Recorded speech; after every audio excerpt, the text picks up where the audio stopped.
Assalamualaikum warahmatullahi wabarakatuh. Selamat datang di Rumah Misteri bersama saya, Cak Nur.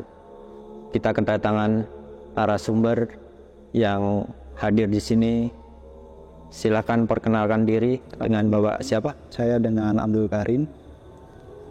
Dengan Pak Abdul Karim. Betul. Saya panggil Bang aja ya, Bang Abdul ya. Apa Bang Karim? Boleh Bang Abdul.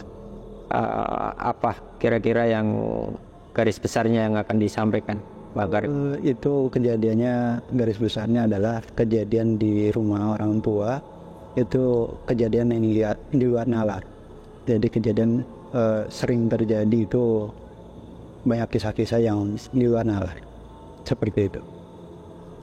Kejadian di luar nalarnya itu garis besarnya apa kira-kira yang istilahnya disampaikan, yang intinya aja dulu, kira-kira apa di situ? Ada hal yang gaib terjadi, tapi yang sering diganggu itu dan yang disaksikan adalah oleh ibu saya. Seperti itu garis besarnya. Gangguannya semacam apa? Gangguan-gangguan yang seperti ada suara jatuh, benda jatuh, tapi tidak ada bendanya. Terus ada juga yang penampakan gaib, tapi ya suka ganggu juga dia. Sosoknya apa itu? Kurang lebih seperti jin laki-laki, seperti itu. Dia menampakkan, sempat pernah menampakkan menggantung diri, ya, lalu menghilang, seperti itu. Ya, untuk ini mungkin cukup dulu, tidak berlama-lama lagi kita akan lanjutkan untuk mendengarkan kisah di Rumah Misteri.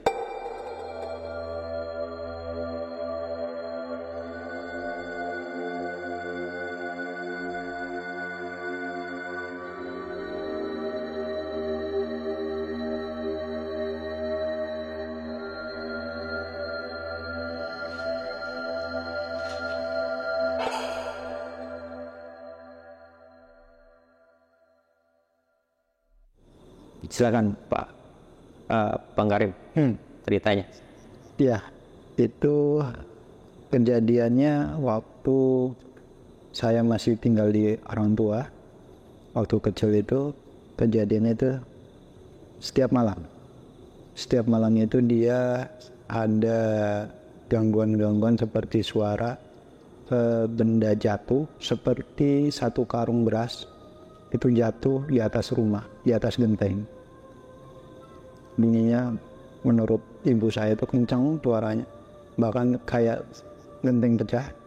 Tapi besokan paginya kita cek, itu genteng nggak ada yang pecah, dan benda api yang jatuh pun nggak ada.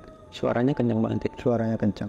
Ya kalau satu karung beras jatuh ke atas genteng seperti apa? Seperti itu suaranya kurang lebih. Itu kira-kira jam berapa?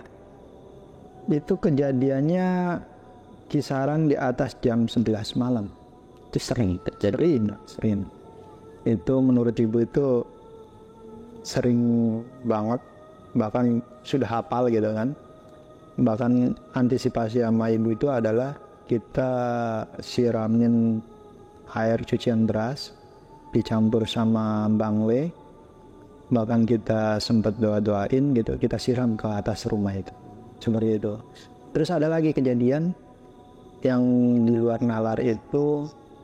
Nggak, sebelum itu kejadian yang kayak karung beras jatuh, habis disiram segala macam itu udah nggak lagi atau gimana?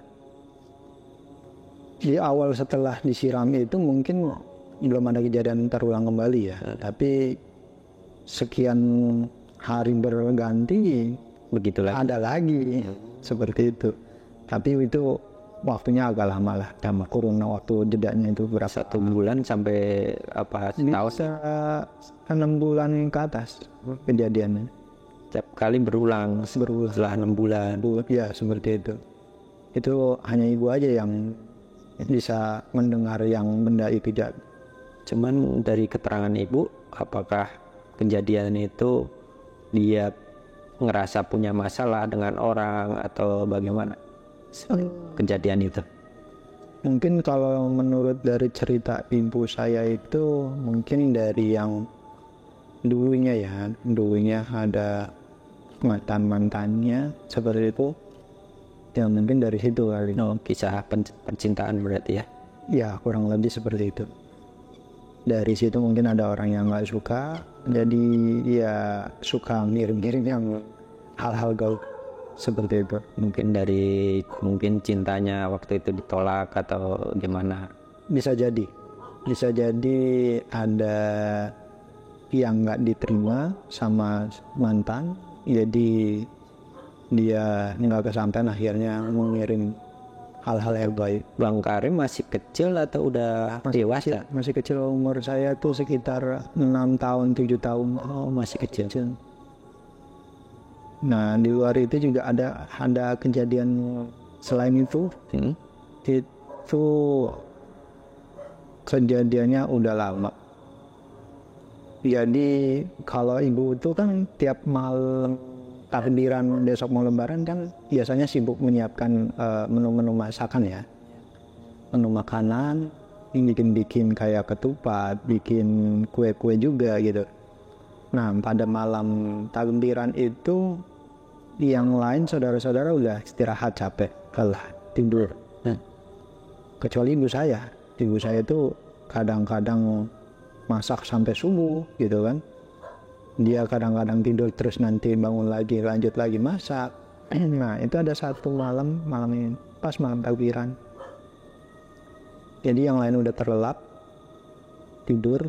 Nah ibu saya itu kejadian sekitar mau subuh, sekitar jam 3 jam 4 pagi itu dia ngelihat benda warna hitam pekat. Jadi seperti hitamnya itu kayak kuda warna hitam, kuda warna hitam kelam. Tapi kan dia mengkilap ya kalau kuda mengkilap. Nah karena dia terkecoh sama warna hitamnya itu dan ada pertanyaan juga gitu kan dari benda itu, kok bisa ya benda hitam seperti ini dia bisa melewati di bawah pintu yang lubang kecil itu. Yang pintu sama lantai kan pasti ada jeda jarak berapa senti, paling 2-3 senti ya. Nah benda itu besar dia lewat dari bawah pintu. Bentuknya apa tuh benda? Bentuknya bulat Kayak batu. Bulat kalau di zaman sekarang itu kayak vacuum cleaner robot. Mungkin bendanya seperti itu bulat ya. Jadi di benda itu jalan lewat antara celah pintu, bulat agak pipih ya istilahnya. Iya, bulat agak pipih. Warnanya hitam, mungkin dengan terkagumnya juga ibu melihat warna hitamnya itu, terus dan bertanya-tanya apakah benda ini punya kaki, ya kan? Akhirnya dia lihat sampai melihat ke bawah, diintip di bawahnya, ternyata nggak ada kakinya, langsung dia mengucap istighfar, benda itu langsung hilang. Langsung melesat hilang. Itu kejadian sekali atau juga berkali-kali? Kalau itu kejadiannya hanya sekali dan itu kejadian malam takbiran. Nah ada lagi kisah yang kebetulan saya nggak ada di rumah, itu malam Jumat.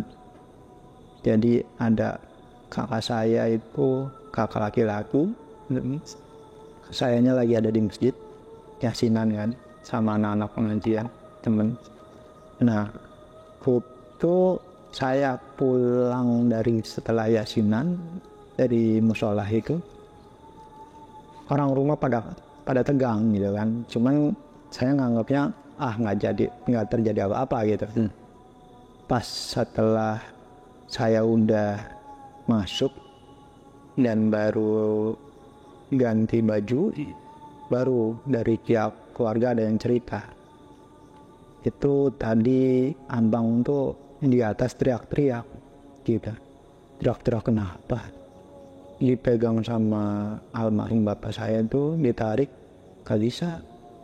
Akhirnya sama abang saya yang gemuk di atas saya tuh dibentak, ditarik, cender, baru jatuh dia. Itu keadaan tidur?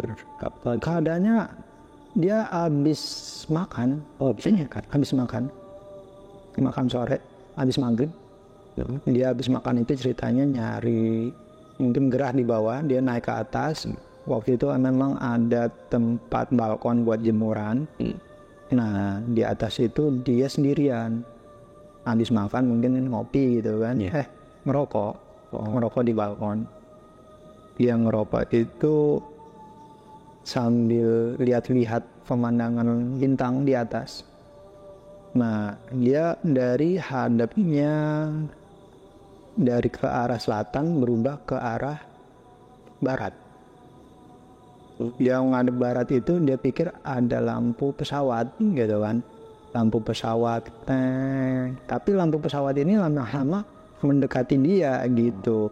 Dari situlah dia mulai teriak-teriak, dan kebetulan bapak saya di bawah itu mendengar gitu sama ibu teriak-teriak. Bapak langsung jemput gitu kan, coba tolongin gitu. Pas ditarik nggak kuat. Nah itu saya juga kurang tahu kejadian itu. Kebetulan saya juga lagi ada di sekolah.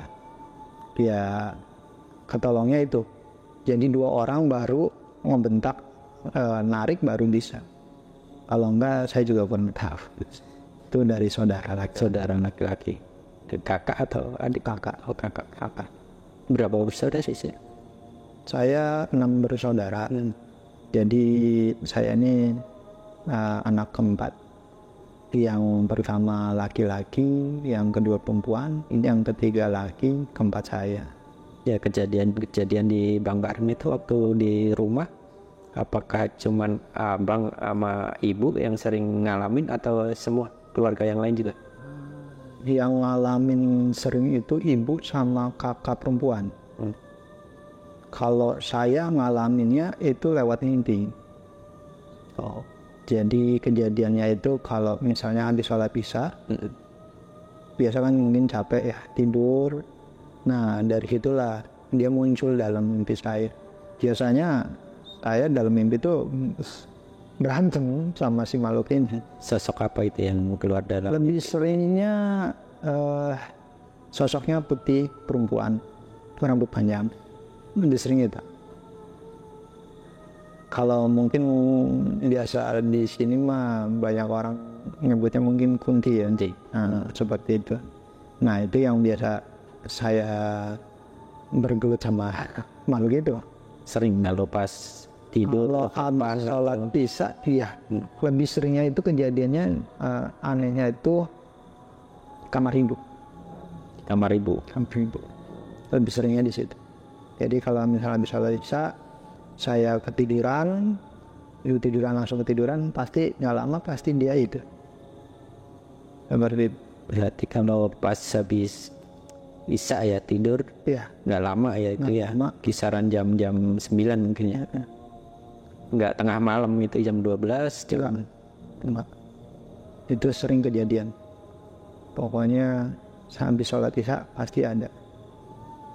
Dan itu ada lagi kejadian di luar nalar itu, yaitu jadi dulu itu kan satu rumah itu disekat menjadi 2 rumah ya. Nah satunya lagi dikontrakin. Kebetulan ada almarhum bapak saya itu kan di warung, masih sore kejadiannya itu.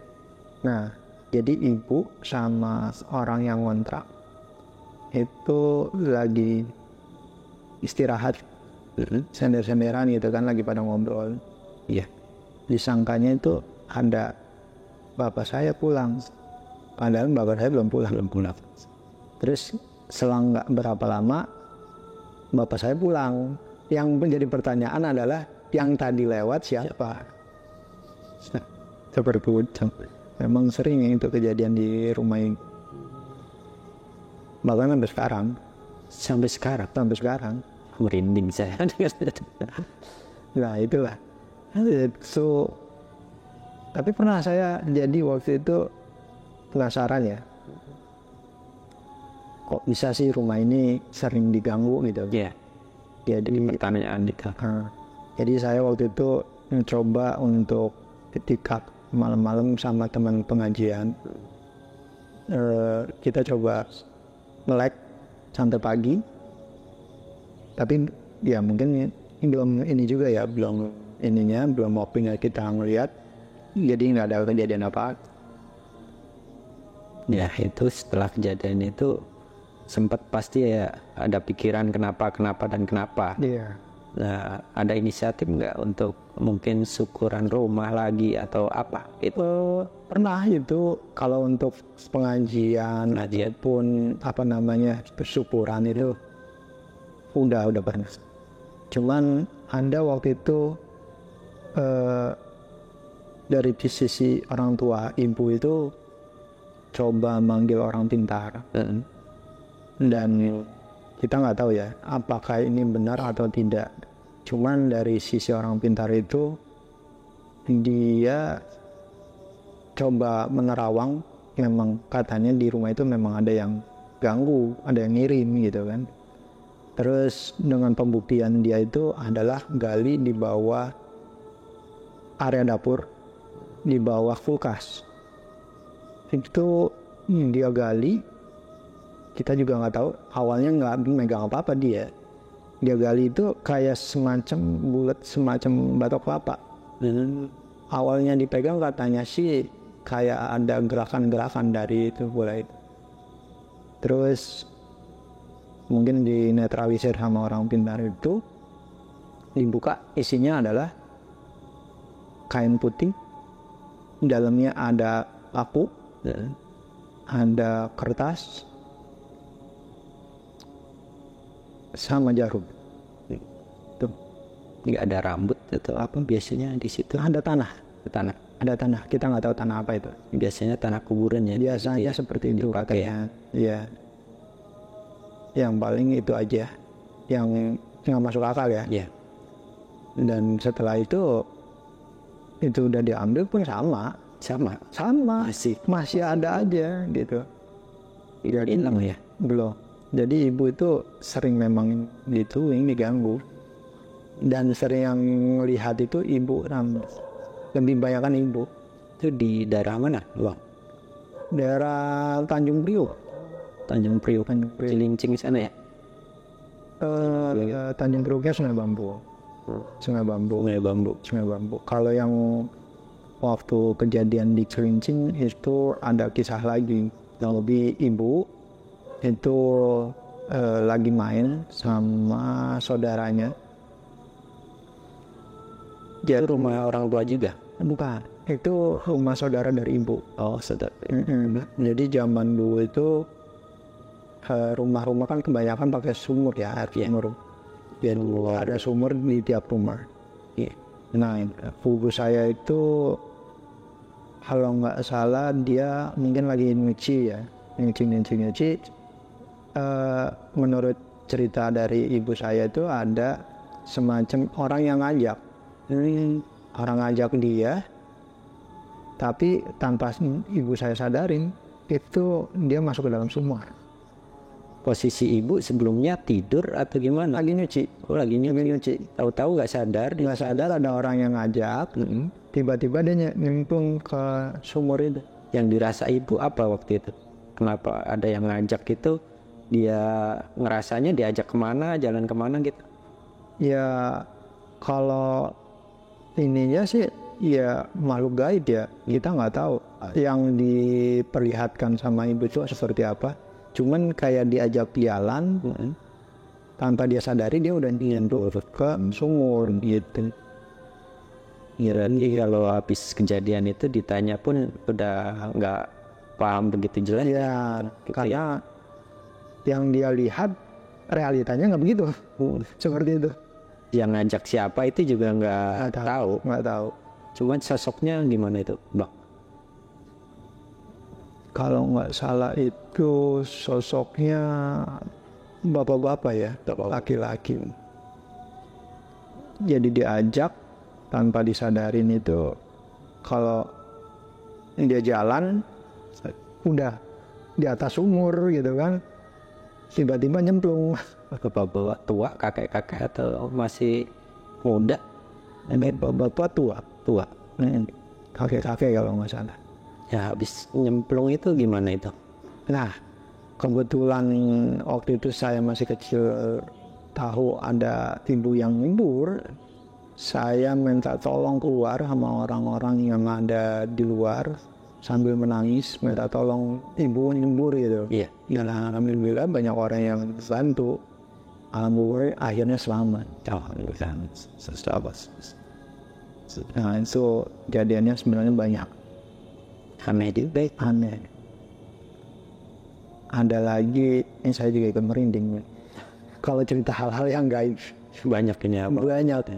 Jadi ada lagi kisah malam-malam itu sosok, kalau menurut ini ya, ibu tuh di kamar mandi. Jadi memang sering kebanyakan dia munculnya di dapur. Dan kebetulan si ibu ini kalau misalnya di kamar mandi pasti dia menampakannya di dapur. Entah dia berusaha untuk nyaret info atau gimana gitu kan. Tapi selalu pas pada saat dia mau melakukan sesuatu yang buruk gitu kan ke ibu, ketahuan duluan sama ibu. Yang sering ngalamin berarti ibu ya, Ibu. waktu abang masih kecil ya berarti ya. Betul. Setelah ini kan abang di sini ya, Iya. itu masih kejadian seperti itu. Kebetulan ibu saya sekarang udah ngikut sama adik, jadi udah jarang lagi untuk mengalami kejadian seperti itu karena kan udah beda tempat tinggal. Ya, setelah dewasa mungkin abang masih di sana ya, istilahnya pas dewasa itu apakah masih ada kejadian-kejadian seperti itu? Untuk kejadian terakhir kali paling itu aja ya, yang sering tuh selewat sekelibat aja seperti itu. Kalau untuk yang kejadian kayak benda jatuh itu udah jarang. Ya. Dia mengutip yang tadi sempat di abang ngobrol sebelum ini ya. Ya. Ada laki-laki yang sosok kayak digantung itu kan? Iya. Betul. Nah itu sebenarnya dia sama juga berniat mungkin jahat sama ibu ya kan. Jadi pada saat si ibu menoleh ke belakang, dia seolah-olah posisinya gantung. Tapi pas begitu dia tidak melihat ke sosok itu, dia coba turun dan melakukan hal jahat kayaknya, kayak gitu. Apa yang dilakukan? Mungkin kayak mau mencekik orang tua itu, Bu. Situ keadaan sadar, bukan Itu sadar. mimpi gitu. Bukan, itu sadar. Itu yang sering ibu saya yang sering diganggu. Nah itu ya setelah ibu langsung selesai dari kamar mandi, saya udah ditinggalin aja dan makhluk itu hilang sendiri. Berarti sampai sekarang ini kejadian-kejadian itu masih ada bang? Masih, tapi ya itu dia, kejadian yang benda jatuh itu udah nggak ada. Paling kita melihat sesuatu bayangan lewat seperti itu, penampakan, tapi ya sekelebat aja seperti itu. Terakhir itu kebetulan depan rumah itu ada pohon jambu. Pohon jambu itu udah setinggi rumah. Kebetulan rumah ini kan 2 lantai udah dibangun ya. Terakhir itu di pohon jambu ini, dia masih ada penampakan yang wanita itu. Itu aja sih yang paling terakhir saya setelah pindah dari rumah itu. Berarti setelah dibangun tingkat itu udah nggak ada kejadian yang seperti beras karung jatuh kayak gitu. Sudah nggak ada. Itu aja. Yang paling kejadiannya paling cuman ya penampakan yang lewat doang. Seperti itu. Kalau yang di jambu ini bang, yang terakhir ya, mungkin ya, itu sosoknya perempuan kayak kuntilanak atau seperti apa bang? Iya, perempuan. Kurang lebih kunti. Jelas nggak itu sosok mukanya atau seperti apa? Bisa digambarkan bang? Kebetulan itu yang sosok di pohon jambu ini kan yang lihat depan rumah tetangga. Jadi ya berdasarkan cerita tetangga yaitu, jadi sosoknya wanita, putih, rambut hitam, itu aja. Putihnya itu bajunya lusuh atau putih bersih kan? Kurang lebih gimana ya? Kalau untuk hal-hal gitu kan tergantung dari ini ya. Bisa jadi lusuh, putih, Rambut panjang gitu ya. rambut panjang. Iya, mungkin kesimpulan dari Bang Karim ya, di rumah beliau sering kejadian-kejadian hal-hal mistis di luar nalar ya. Jadi setiap kali ibunya mungkin pas tidur ataupun pas lagi kerja nyuci atau apa di rumah, tahu-tahu ada kejadian di luar nalar yang tidak bisa dijelaskan sampai saat ini juga. Mungkin sampai sekarang pun kejadian itu masih ada, cuman intensitasnya nggak seperti waktu Bang Karim waktu masih kecil.